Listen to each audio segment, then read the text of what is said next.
dal leen ak jàmm ci AGT News chaîne bi leen di jox xibaar yi wér te wóor abonné leen ngir dara bañ leen a raw.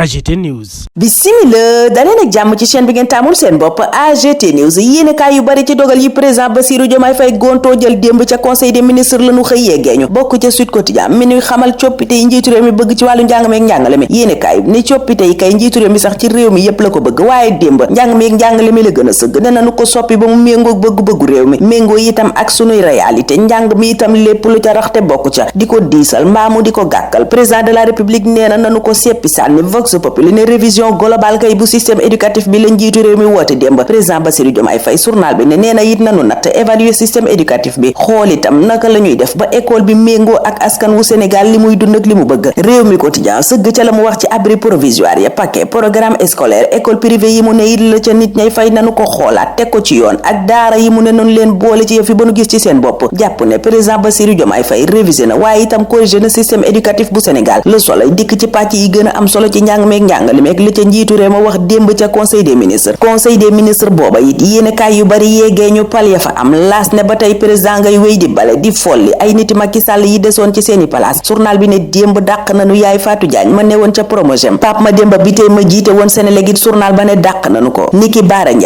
Ndiaye mooma sax journal bi ne daanaka ba nguuru Macky Sall yi waaja daanu dafa daw làqu Pastef waaye loola muccalu ko maison de la presse ga mu jiite woon tey yéenekaay bi ne Samb bi yàggi lanu fa fal Pape Mademba bi tey ma jiite woon Sénélec yéenekaay bi ne secrétaire général am lanu fa fal tey moo ko wuutu Amsatou Sow Sidibé journal ba ne moo jiite tey comité sénégalais des droits de l'homme ñeneen ñu fal yéenekaay bi ne mooy Rougui Sow Justin Correa Alioune Gueye Matar Sène Jean Michel ak Ndam Sène loola yéenekaay bi ne wàllu Pastef la ndax ñoom ñépp fa lanu bokk Amadou Ba mi ñu bëri jàppee chef de l'opposition bu weesoo bokkam ba tey ci APR gee ñu koy bundu xataal teekaaralam ba mu jógee bitim réew ba tey Direct News nee na jaaxal na ña mu àndal journal bi ne waaye njiital opposition moom kenn du ko décréter dangay taxaw assumer ko di ko wone di ko doxee di ko jëfee yéenekaay bi nag xool lu baree bari ci ay jëfi Amadou Ba jàpp ci ca pandaw ga ne Amadou Ba parani maanaam Amadou Ba pareegu noona muy doxalee nag moom Amadou Ba ci jamono ji politique gu Sénégal di soppeekoo enquête ci la xëy sëgg tuddee ko la méthode Amadou journal bi ne Amadou Ba bokk na ca na muy doxalee lu ne danga ko cay dégg ñu di ko ca tudd waaye pat ak organisé lay def Amadou yéenekaay bi nee na kenn du ko dégg ci ay coow mbaa ay werante Benno Bokk Yaakaar ba mu ko tànnee def ko candidat ji yéenekaay bi nee na loola du sens mérite la ndax Amadou Ba yàgg naa liggéey ci suuf lu kenn yëgul journal baa ngay laaj ndax moom Amadou Ba ak Moustapha Niasse new ñu ci yoonu taxawal geneen kuréel goo xam ne ci ay desitu Benno Bokk Yaakaar lañu koy sànce li mu ci mën a doon daal Cheikh Oumar Sy kenn ca ña lëngoog moom ci wàllu politique la mu koy digal mooy na dem seeti leneen te génn foofa mu ne rakku première dame ba woon Adama Faye moom démb ba tey ma nga ca section des recherches Libération ne fa la fanaan cib garde à vue la nekk coowal suuf bu mel ni bu Doro Gueye moo ko fa yóbbu Libération ne Adama Faye dafa encaissé woon